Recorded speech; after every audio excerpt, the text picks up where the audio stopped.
Welcome once again to Artemis Falls II's reviews.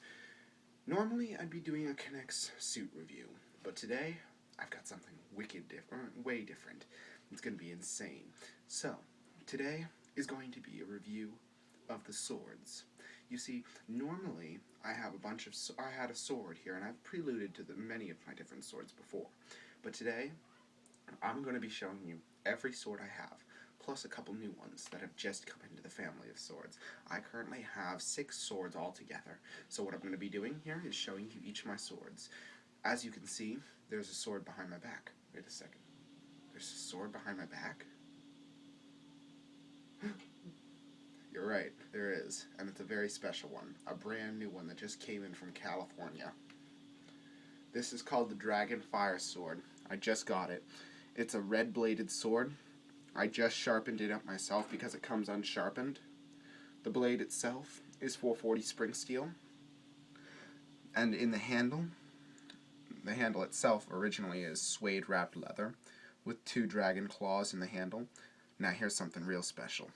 In the handle of each side are dragon daggers made of 440 spring steel, I believe. Now, the handle itself is stainless steel. The blade, also stainless steel, that was forged and tempered to a red heat. Now, that's just one of my swords. It's always on my back because I go everywhere with it. I just recently got a license to carry everywhere. However, of course that's a lie. I was just joking here. Because literally you go walking down the street with that, and what's going to happen? The police are going to tackle you, take it, and run. And then if you're lucky, you'll get out alive. So, next sword is, you may have seen it before, the Spanish Inquisition sword. If you notice, I'll show you the engravings. There's the head of Jesus, followed by the engravements of the pommel. This is all bronze, and then this is stainless steel engraving. It's on both sides, not just one. And the pommel and the handle are all one piece. The funny thing is, I noticed this recently, is that this is how you would disassemble this sword. Normally, in traditional methods, what the swordsmith would do is they'd first forge the pommel and the crossguard, and then when the pommel was all attached, they'd heat the tip piece right here where I just showed unscrewing off, and then they'd hammer it down until it was flush with the metal. Now, of course, that would mean it was permanent and couldn't be disassembled. That's what traditional methods show. This sword, however, is traditional, and it is, as far as I know, an authentic replica from 1619. The next sword I have here is Temmerling. Temmerling is a wakizashi. It is a not authentic, and I believe hand-forged because it's unsharpenable. It cannot be sharpened whatsoever in any way, manner, shape, or form. But if you notice, I don't know if you can see very well, but there is a line along the handle here called the hamon. It's a very special line, and the maker of this sword, who made this hamon, made it to describe his and show his artistry, his creativity. That's what the hamon does. It describes the creator's creativity and expresses how he was feeling at the time. Also, the pommel here, the crossguard, or the tsuba, has a very nice detailing of a Japanese samurai, and the handle has been has gotten very old. I wrapped the red sheath myself with a slight bluing of the paint where the sheath couldn't reach. And then next is my favorite sword, a true Japanese katana. I got it a long time ago from a thrift shop. I paid a lot of money for it, in the $25 range. If you notice, the sword is carpeted with a wonderful fabric that illustrates a dragon village, a village that was ravaged by dragons. The handle is also likewise wrapped, as is the tsuba and the crossguard with 2 dragons on either side, chasing each other. So what I'm going to do is I'm going to unsheath this one, as it is very old. And as you can notice, I don't know if you can see very well, but it has a very similar hamon to the other. And it's exceptionally sharp. It's sharper than a razor blade. Of course, this is slightly crooked because of the way it was retailored. The blade was tailored recently to be fixed to a new sword. But, however, the blade is the same kind of blade. It's no different than the original sword. So what I did was I had a friend of mine remake the Suba, but he required that I put his insignia in the Suba piece. So the next sword is my broadsword. This was my biggest sword to date until 2 days ago. Anyway, but before we go into that, we're going to finish this. This is a mahogany handle that was handmade by yours truly. The pommel is, well, not yours truly, I'm sorry. Usually when someone says yours truly, it means me. I'm not the person who made that handle. However, I know it was handmade by the person who made it, not yours truly. I'm sorry. Disclaimer at that point. The pommel and crossguard are pure bronze, and yes, they are detachable. However, for sake of time, I'm not going to do that. It was originally a two-handed sword. However, the leather was removed and to expose the rest of the sword. Its overall length is approximately 4 feet, and it has a slightly crooked, fuller groove in the center that goes down the center of the entire sword.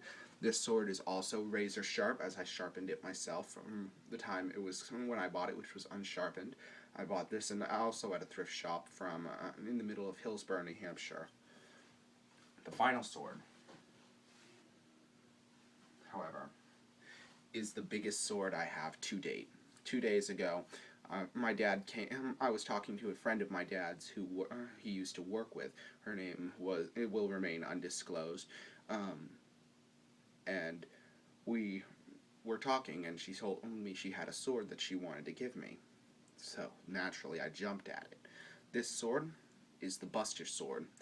It's not the exact replica from Final Fantasy, but it is a different sword altogether. If you notice, it definitely mimics the Buster Sword. Its overall length is 4.5 feet. It weighs roughly 6 pounds tops. It can, and if you look at previous videos, you can see it slicing through a pineapple, which was rather intriguing. I did that the same day this video was made. However, this video time frame will probably not last as long as I want. So, into descriptions. The blade is 1075 spring steel. The pommel is stainless steel. The jacket that supports the handle is I believe aluminum, and the pommel is also, the crossguard is also aluminum. However, it was hollow at one point, but because of it being hollow, it caused the the crossguard and the handle to wobble around. So I took some different kinds of wheels about this big from K'NEX, and I slid them inside of the hollow crossguard.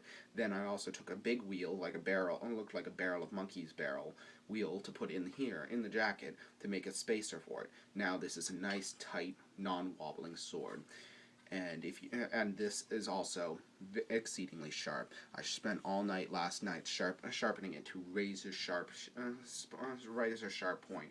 This sword can now slice through a steel partition as thick as my arm.